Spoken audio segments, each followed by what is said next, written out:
Sarado natin yung visor natin. Yun! Oh, fast.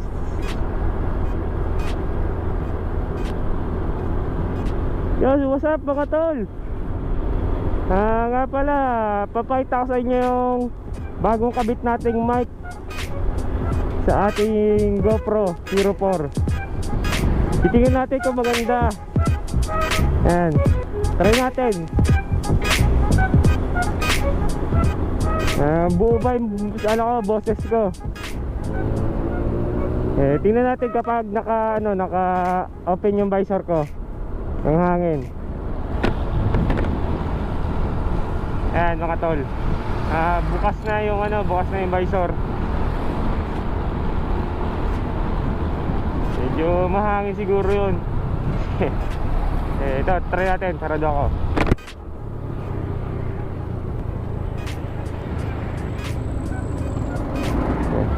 Sarado na yan mga boss.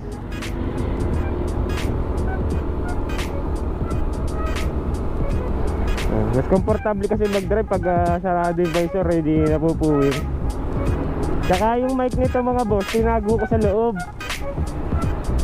Nandiyan lang yan sa loob. Inikot ko kasi mahaba yung wire, nilagay ko. Inikot ko, ayun. Try lang.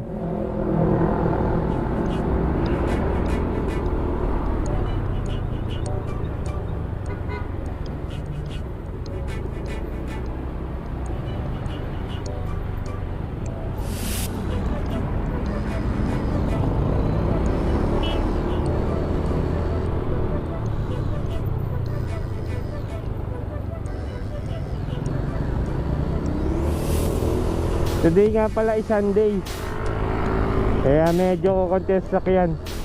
Pero kapag pero kapag weekdays yan, tsaga Sabado, ay nako, ewan ko na lang sa'yo. Kung di ka mabugnot sa traffic. Kasi yung mga ginagawang kanal hindi natapos ng lockdown. Nagka-lockdown na lang, hindi pa natapos pala.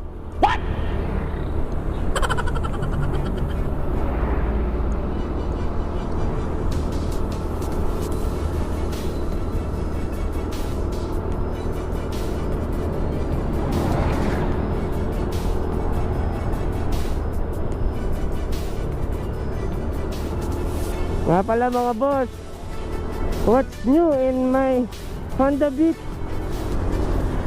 Guess what? Nagpakabit tayo ng mini driving light.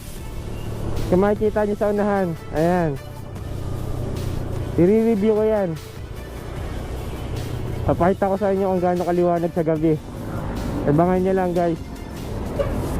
And ngayon, i-review natin yung bago nating mic, adaptor, tsaka yung mic. Papakita ko sa inyo mamaya kung paano ko sinet-up. Hello mga boss, ito yung helmet ko na kinabitan natin ng bagong mic na nabili natin. Ito yung papasin niya, ito yung action cam ko, GoPro Hero 4 filter. Kasi yung kinabitan natin na naalis yan,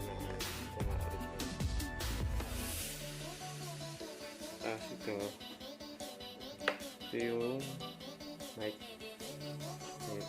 mic adaptor yan. Nabili ko lang yan sa online.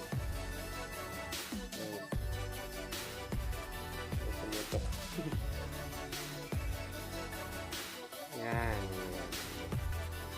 mic adaptor.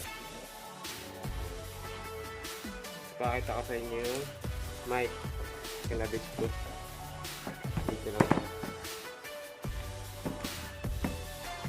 Ito siya, ayan yung mic. So piniligay ko dito yung mic, iikot ko lang kasi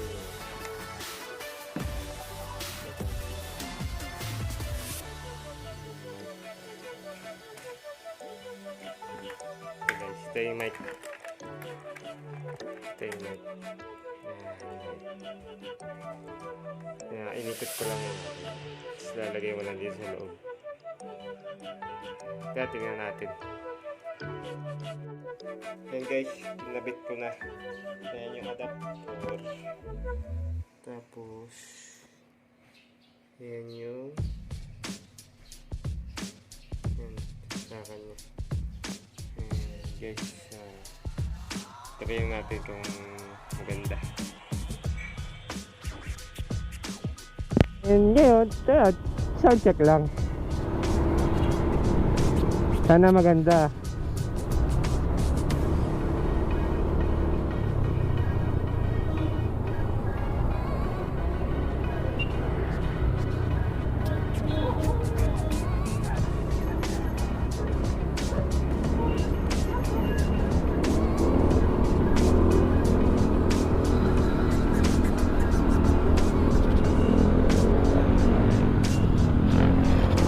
Yan na nga boss, hanggang dito na lang tayo and see you in my next vlog.